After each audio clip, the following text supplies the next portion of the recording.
The relentless focus in recent weeks on the turmoil in Ukraine has drawn attention away from some terrible suffering in other parts of the world.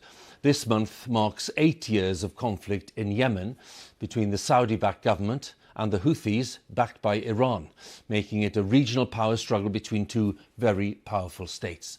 Boris Johnson will fly to the Middle East tomorrow, as we've heard, for a 3-day trip, during which he'll encourage Saudi Arabia to boost its oil production, given the sharp reduction in Russian supplies. But the visit is not short of controversy because of Saudi Arabia's role in Yemen, which has been backed by the US, the UK and France.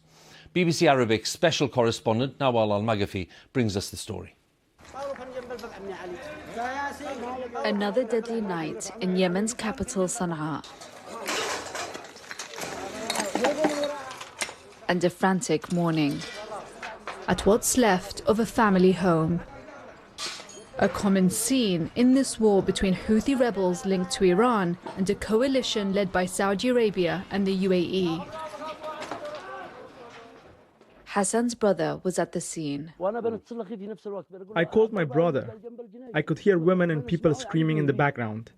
He said, "We are coming to help."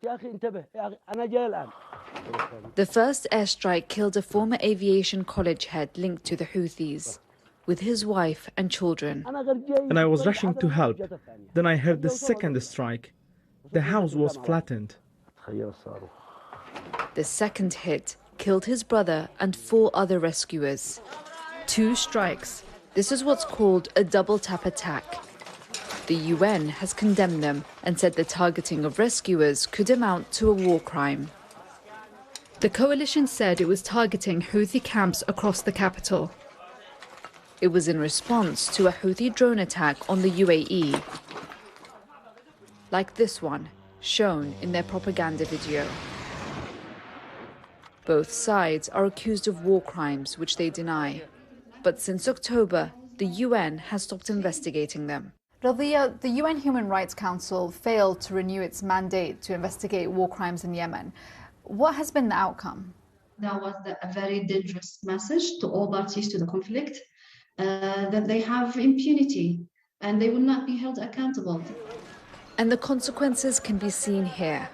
Escalating attacks have seen more than 400 casualties in January and February alone, making it the most violent period in years. Amongst the rubble, a burnt face of a father, hidden from onlookers, including his sons. Iyad and his 2 brothers are left without a family breadwinner. He's left a huge void in my life. And if the attacks don't stop, we will fight back. This war's aim was to weaken the Houthis, but sentiment like this has only grown. And as attacks increase, so too does the hostility. Nawal Al-Maghafi, BBC News.